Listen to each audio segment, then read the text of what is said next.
hi. Apparently, the DnD SJWs have ousted Gary Gygax's son for no good reason. So we're going to be reacting to a video on this topic. I'm going to predict that there was a very good reason for it, and that truths will be misrepresented. But, hey, let's see for ourselves then, shall we? The SJW D&D community has decided to... I didn't know there was an SJW D&D community. Yo, where can I join? Where can I join? come together, unify their purpose, and prove Arch right. Huh? Which, in and of itself, is not a rare occurrence. Arch being right, that is, of course, but... Is this a character? Like, is he playing a character, or is he just like this? Boy, okay, what happened, Arch? I do admit this is an unusual vector for the praise to take. I'm not necessarily accustomed to being proven so thoroughly vindicated. Dude, get out of your own asshole. Jesus Christ. Dude is blowing himself on YouTube. I'm pretty sure that violates TOS, Arch. Stop blowing yourself and get to the point. By the SJWs of all people, but being an open-hearted and kind man, I will of Doubt, press doubt. X to doubt. course accept accolades from any direction that wants to proffer it. Okay, stop blowing yourself and get to the point. Scenario, they are saying, Arch, thank you so very much for making your videos on gatekeeping. It turns out that yes, we are actually incredibly intolerant, and we will gatekeep actively. Who is saying that? Wait. So they're saying, I can't read what this is. Am I reading this correctly? Is Gencon saying they're effectively banning TSR from attending because of Twitter drama? The question remains, are they invited / have a booth? My business will not share space with TSR. Oh, so TSR still exists. Oh, okay. And your attendees will not want to either. Okay, so what's the reality? Whilst declaring ourselves open and inclusive. Oh, Arch, what's happening? Arch, come on, dude. Wait, what was happening, Arch? It is. I was about to say it's parody, but no, it's far beyond parody. So what happened here is that Gencon has confirmed that they would deny the application of TSR, a gaming company, to attend their convention if they applied. So TSR hasn't even applied to attend. They have been preemptively cancelled. Wait. I love it when people use the word cancelled for just anything. No, Gencon, a business, decided that they do not want another business to come to their event, which they can do. They have the right to do that. It's their event. I'm guessing there was a good reason behind it, probably a reason that you do not agree with, because of the way that you are framing this. But let's move forward and see what this terrible injustice has come from. TSR is the company created quite recently by Gary Gygax's son, the actual original creator of Dungeons and Dragons. And he is trumpeting this as a return to form, a return to the good old days of... Oh no. Whenever anyone is like, I want to return to the good old days of Dungeons and Dragons, I'm like, what days? It's pretty sus. Like, unless you're like, I like number crunchy games, which is like, yeah, okay, that's fine. You know, you can play your Pathfinder or whatever super number crunchy, but that's usually not what they mean. Usually they're like, I don't want black people in my D&D. I want racism back. Cool. Of RPG tabletop gaming, with their first project being Giant Lands with Gary Gygax Jr. Okay, that's his name. Now been cancelled. Oh why? They haven't been cancelled. A company just said we don't want to do business with them. That is not canceling. Ah! I'm gonna lose it. Oh. A company is saying we don't want to do business with, like, it's not like every tabletop role-playing game company has a right to go to Gen Con. Right? It's not like they have some, like, it's not like the Constitution of the United States, like, and every single tabletop RPG group shall have the right to go to Gen Con. Like that, no. They can choose who gets to go there. I'm alright. Well, actually, before we get into the why, let's have a look at some of the reactions here. No, I don't care about people's reactions. Thanks to the oxygen thieves getting invalidated by Ernie Gygax, shit's gonna get loud in the scene for a... Oh yeah, it's this tweet. We saw this in the previous videos, in the previous time as well. Zero's. I think I follow Zero. He usually posts some good stuff, so this is just the, you know, protecting the community from dangerous people. We don't need to let Nazis in, you know? If there are bad people, bigots, transphobes, racist, Nazis, they're not welcome in the tabletop role-playing game space. No. No, because that makes that space dangerous for minorities. You see what I mean? If those people, hear me out, if those people want to rehabilitate themselves and no longer be bigots, transphobes, homophobes, racist, Nazis, etc., by all means, do it. And then, you know, you can maybe get into the space again. But if not, then, you know, fuck off. This is the classic, oh, you appear to be tolerant, but you will not tolerate the Nazis. Yeah, okay, dude. Can we get to the part where you don't read tweets and be like, oh, Arch was right again, once again, Arch knew what's happening. Come on. I want to get past this part because it's okay. So, and exclusion that has caused all of this. I mean, this guy here, this Ernie Gygax fella. I also love it that you can, like, he's doing an accent. I'm guessing this is like the accent that he does on this channel, but it breaks every so often, and then like an American accent peeps through. Love that. Love that for you, dude. Yeah, he says everything with the voice of a stereotypical dungeon master reading an intro for a tabletop scenario. Exactly. Exactly. And who might drop a racial slur or two. You're like, that could happen.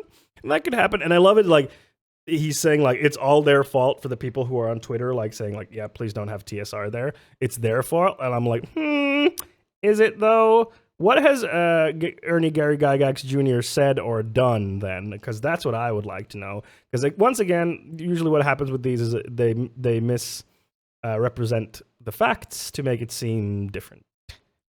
Well, must have done something horrible, right? I mean, he must have literally created a plantation and objectified the slaves, I take it. That's a weirdly specific example there, Arch. I'm just gonna say, Arch, that was an oddly specific example for someone who has a plantation owner accent. I'm just saying, Arch. Weird example. Anyway. He apparently, on a podcast here, on a little YouTube channel, said that the project he is creating, his concept, is going to be reminiscent of the good old days for the RPG gamers who long for the days when there were only two genders. Yeah, okay. I see now why he's not welcome, because he said a transphobic thing. Because, hey, here's a fun thing when it comes to gender and sex. It's really complicated. Because we're like, oh, it's super simple. You have the penis or you have the vagine. And it's like, no, gender is way more complicated. That's what people like this always seem to present gender as, like, well, I had biology class in elementary school, so I know everything there is to know about the human biology and gender. No, it's very complicated. That's where they are literally biologists and doctors and whatnot who study this thing. It's not that simple. There are more than two genders. Because, let's... Those are just called genitals. Exactly. But, like, that's how they try to, like... If you have penis, then man. If you have vagin, then a woman. Okay, what about intersex people, which according to some estimates, 1% of the world's population is? You can't rule them out as like, oh, well, like already there you run into problems. And then there's a lot more problems that we can get into.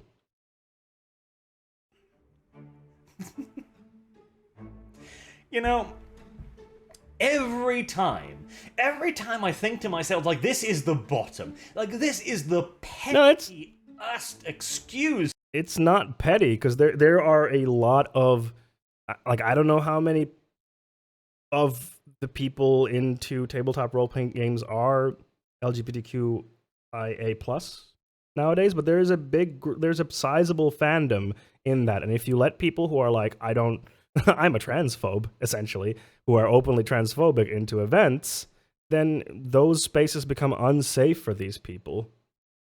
Like, it's a very valid critique. And if, Ernie Gary Gygax Jr. wants to go to the event, he could be like, oh shit, I fucked up. Sorry. But he's like, no, I know. As a game designer of tabletop role-playing games, let me just tell you, I'm a bit of an expert on human biology. Like, yeah, okay, cool. To attack anyone I have ever seen the next day. The very next goddamn day. Okay. Something worse comes up. Oh, heavens. And again, that is the key, crucial goddamn point here. Again, consequences of gatekeeping. I was not embellishing. I was not lying in the slightest. You give these goddamn literal fascists any... Yes, they're literally fascist. Do I know what this word means? No. I just love using the word. Yes, because they are saying that to a company organizing an event that, hey, we don't want this transphobic person and his company to be there because that will make that space unsafe for trans people. That is the same as fascism. The politics understander has logged on, folks. Power? It's not about curating the hobby, because that is the first and foremost message of gatekeeping. That is why you should gate. It's a gatekeeping, not gay people. No, we shouldn't gatekeep, because apparently he's like, I get to decide who gets to play in this hobby if they're real tabletop RPG gamers or whatever. We should gatekeep dangerous people out, and that includes, bigots, transphobes, homophobes, racists, Nazis, etc. Those people should be gate-kept out, because that makes the space unsafe for minorities. But if someone's like, I want to play DnD and I'm, want to enjoy this, whatever, cool. People can play the ways that they want. Someone wants to play a super number crunchy, super hardcore, difficult, D&D campaign where every point of damage, removes a finger from you or whatever. If your table wants to play that and your table's cool with it, by all means, do it. If someone wants to play a D&D campaign where the PCs can't die because the players don't want to deal with a PC dying, go for it, as long as your table agrees with it. It's all about communication. You have to communicate at your table what you are okay as a player and as a game master. You have to communicate that. Communication is key. Talk about. That's why session 0 is super important, where you talk about, like, okay, these are the things that I expect to see here. These are the things that are okay for me. These are the things that are not okay for me. To create these expectations, so that, because otherwise, step on each other's toes and some people's feelings get hurt, and that's not fun. That's no fun. It is to maintain the quality and the integrity of the setting, of the rules, and of the universe. Dude, this guy is so up his own ass.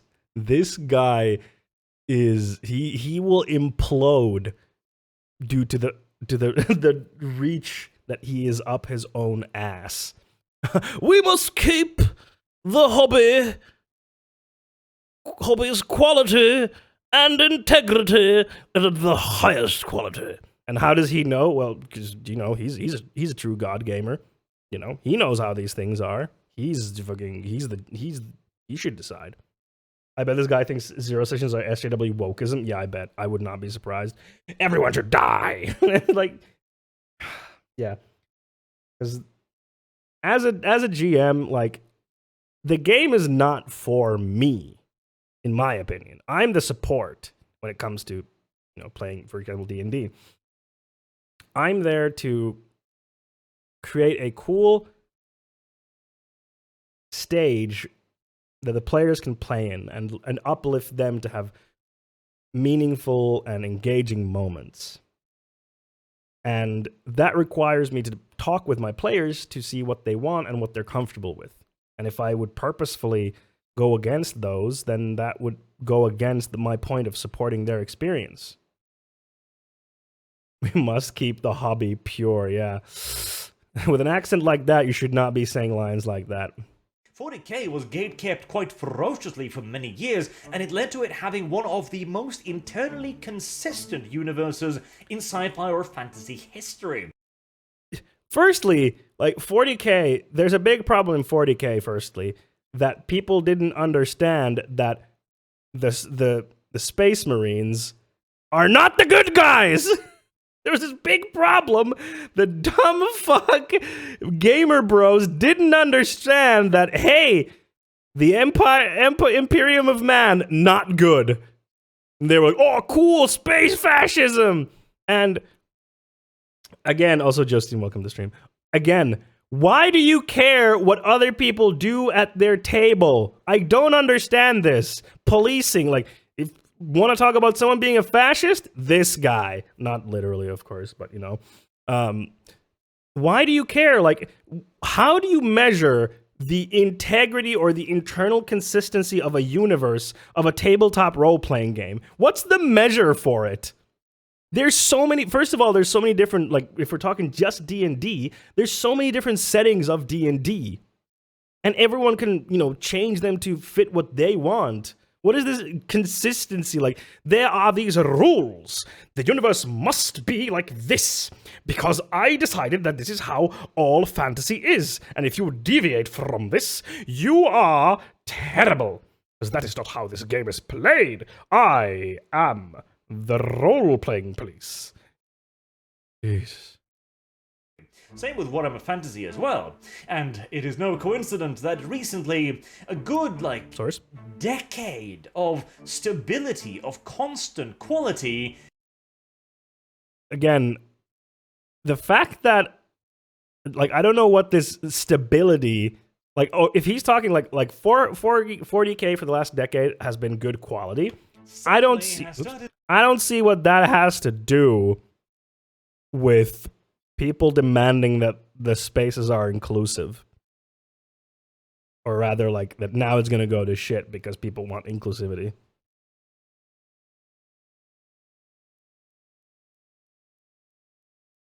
Yeah, Justine. Mechanized humans who have removed themselves from humanity must have gender. And someone make a compilation of all the r's in this video. Yeah, someone do that. To take quite the nosedive. Suddenly, the story is changing so drastically, and the story is changing. No, but I want it to be the same. So often. Again, not a coincidence. Change bad. Meanwhile, these people, their gatekeeping has nothing to do with maintaining consistency with... No, it's about inclusivity, you fucking idiot. The whole point of this gatekeeping is so that the space is safe. You're like, I want this place to be only for white men, because I want it to be consistent. So this is about inclusivity and making sure that the space is diverse and also safe. And then when the space is more diverse, we get more interesting and diverse stories as well. We don't get the same... Evil Orc Lord is coming to pillage and rape. What will you do, heroes? Man, this story sure is original. We don't get that. We don't get any, variety. We get the same fucking thing over and over again because you're like, I want the same thing. I love eating slop every day. quality because they have a greater good. Their goal isn't to have D&D be good to be a perfect diamond, because again, like, D&D can never be perfect, nor can any tabletop role-playing game be perfect. They can be good, they can be very, very good, but they will always have drawbacks because they're made for a specific thing. D&D is good for a certain type of playing. The apocalypse games are good for a certain other type of playing. It's what kind of experiences and games you want to play. Of course, we can criticize D&D and say, hey, this should be better, et cetera, for 5.5 and whatnot, and they can make changes, of course. But this idea that it has to be perfect is weird. Like, I don't think it will ever be perfect. Because, of course, this guy, excusez-moi, this woman's objection right here is, it's not a perfect diamond. D&D is deeply flawed, right off the bat. Yeah. I don't actually like this hobby, but, it's popular. See, this is the thing I don't get about people like him, is she is saying this. She's criticizing D&D so that it can become better. When you love something, you criticize it and you analyze it so that it can become better. That's when you truly love something, instead of just being blind and saying, this thing is awesome, and I love it, and I will never accept any criticism because it's awesome. Nothing is wrong with this. And it's like, no, like, just because you criticize something doesn't mean you don't like it. This is such a silly point.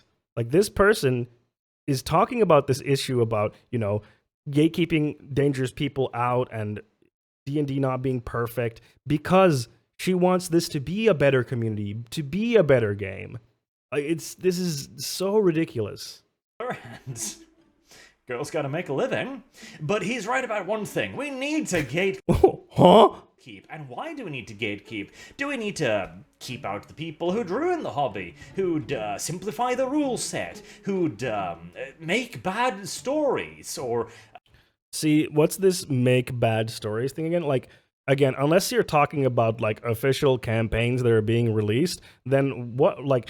Are you going to every single table of D&D to be like, I am here to measure the quality of your story, and if it does not live up to the standard of the council, then we shall take away your dice, and your books, and your pencils, and your papers. Like, is that what we're doing here? Like, let people have their stories at their tables in their private games. Like, what do you care? Like, why do you care? Why?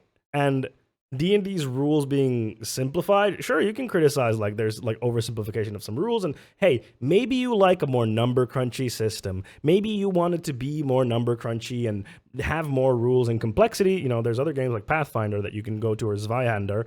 There are games that can suit your needs there. And, when something becomes more, when something becomes bigger and more popular, sometimes these things happen, And I think there's certain areas where streamlining can be good. Sometimes, like, for example, classes, in my opinion, in D&D, they have been streamlined, and then they've added so many subclasses that everything's kind of the same, which I don't like. I would like classes to be more distinct. But, I'm not going to bend myself in the shape to be like,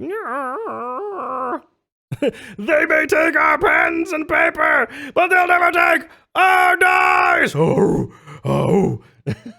Screw up with the canon, start randomly changing the lore. Is that the reason? No. Again, they're changing the canon and their own games. Stop them! Like, this is literally not gonna affect anything, dude. Like, nothing, everything's alright. If you don't like the changes that are happening in the canon or the rules, you can just play your games in your way and change the canon to whatever you want.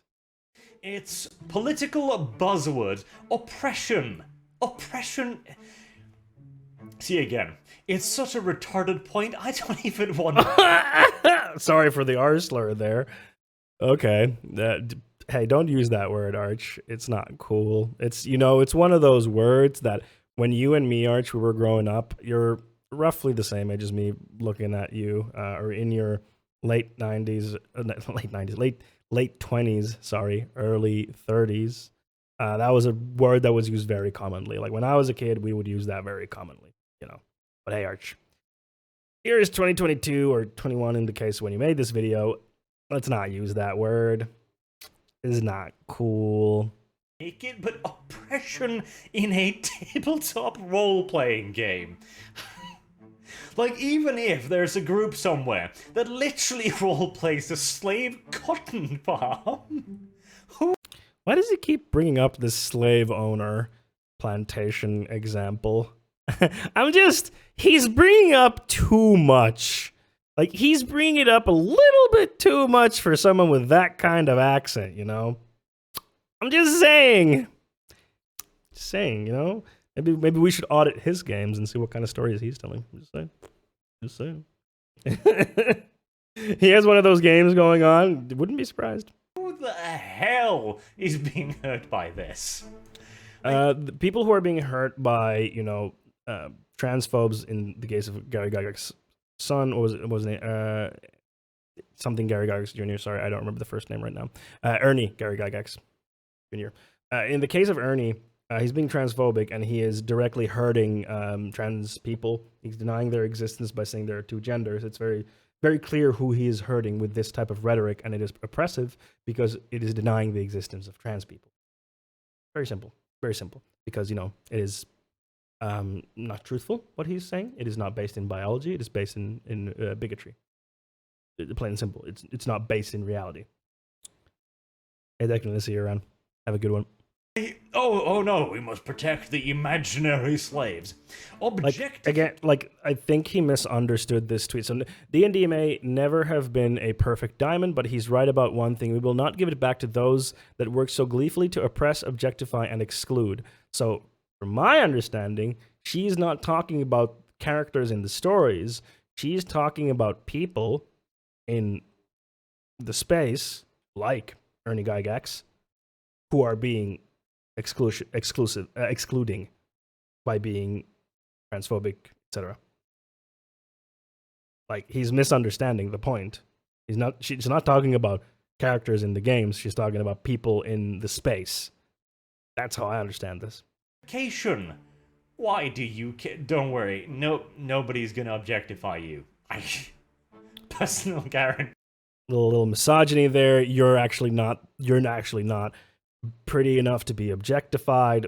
Nice work there, Arch. Really classy misogyny right there. Like, really nice, Arch. Yeah, maybe don't do that. Maybe don't be such a piece of shit, okay? It's fine. And of course, exclusion. Again, here's the thing, right? I made this point about the whole, like, Warhammer is for everyone campaign that Games Workshop ran quite a while ago. That's oh no. Wait a minute. I don't want women or people of color playing my fantasy space game. 40k. They made a campaign which essentially stated with, if you agree with us, we're happy to have you. If you don't, you won't be missed. That was the gist. Oh no! Company says that it doesn't want to deal with a certain type of clientele. No! This is literally 1984, George Orwell. No! This is the weirdest thing with people like this. Like, companies are allowed to choose who they do business with. You know that, right? When did this video come out, Turpeni? Take a guess. I'm gonna let you guess when this video came out. Just guess. Bebella, he does not know, chat. Bebella, he does not know. Él no sabe. 2017. This came out 1 year ago. You fool! It's only 1 year old! And I made a video basically just saying, Games Workshop, 40k, Warhammer, it has always been open to everyone. At no point in the company's entire history has somebody been denied the purchase or entry or access to this game for... I don't know about that one, Chief. I'm gonna need some source on that one. Well, any reason. Like, you can be a convicted murderer and play 40k. You can be a convicted rapist. You could be... Dude, I get it. I get your point. Why does he keep doing this? Be a goddamn dictator. You can play 40k. And stuff like skin color, race, genitalia, these things were so utterly irrelevant. He's the I don't see color kind of person. Why does he talk about slavery and rape so much? Yeah, it's just like, stop! That we didn't even know what was happening when the crazies broke down the door and accused us of being sexist. So we were kind of like, oh, what? No? Yeah, Arch, definitely you not being a sexist. Just minutes ago, looking at a picture of a woman on Twitter and be like, don't worry, no one would want to fuck you. You're definitely not a sexist, Arch. Definitely. You're so welcoming in this space. Which is weird, because earlier he said, like, gatekeeping good, so that quality stays good. So he's contradicting himself here, saying, you know, it was always open for everyone. Clearly it wasn't, because you said that the gatekeeping was good, and it kept the consistency of the universe good, or whatever the fuck. No, we're not. Are you insane? Look at all of these examples of representation, as you call it, of sisters of battle, etc. They have woman characters! See? No problems here. Of course, was just further fuel to the nonsense fire, wasn't it? As it was all roundly ignored and talked around. They have a political objective here. That's right. Everyone should be gay. That's the political objective. Turn everything and everyone gay. That's the objective. They have a greater good. Their greater good is inclusion, diversity. Yeah. And of course, that doesn't mean diversity of thought, as, again, thoroughly demonstrated. I mean, yes, it does, but it doesn't mean that we should let in bigots. That's the thing. This is the thing, like this, he either willfully misrepresents it, or he doesn't understand how inclusivity and diversity work. Because these people who are minorities are in a dangerous position when they have to deal with bigots, because those are actually dangerous things. It means diversity of uniformity. It means what? He literally just strung words together. That does not mean anything. I know. No, but it does make a whole lot of sense, and yet, here we are. Gatekeep. Gatekeep. I thought he liked Always gatekeeping. Gatekeep, and it is very heartening to see. No, don't bring the comic. Things that are Do not bring up the fucking comic. Do not. Stop! We're not going through that comic again. We're not doing that again. Because they're offended. Gatekeep, my friend. Do everything in their power to like this. We went through the comic last time. I'm not doing it again. Do we have to do the paradox of tolerance discourse again? Yes, we do, because people like this do not understand. Like, they don't understand. to stop you even from creating your own alternative. I don't think that they stopped Ernie Gygax from making this game. I don't think anyone was like stopping him from doing this. I think they just said, hey, we don't want him at this event because he was being transphobic, which is fair. And then Gencon, a business, decided, we don't want to do business with this business. That's not 1984 George Orwell, you know? Because they're offended. Gatekeep, my friends. It's not too late. Call it out. Attack it. Gatekeep it. Exclude them. They are the greatest bigots on the surface of this. So now he's complaining. See, here's the thing again. In the beginning, he was like, gatekeeping good. And then at the end, he's like, no, gatekeeping bad because Warhammer was always open. There's no gatekeeping. Gatekeeping bad because these people, they don't actually want good things. And now at the end, he's like, gatekeeping good because I don't want the SJWs. Which one is it? Earth. Never forget, they hate. This guy used 4chan. This guy 1000% browsed 4chan. Maybe he even still does, but 100% browsed 4chan. You. And frankly, there's no reason not to hate them back at this point, is it?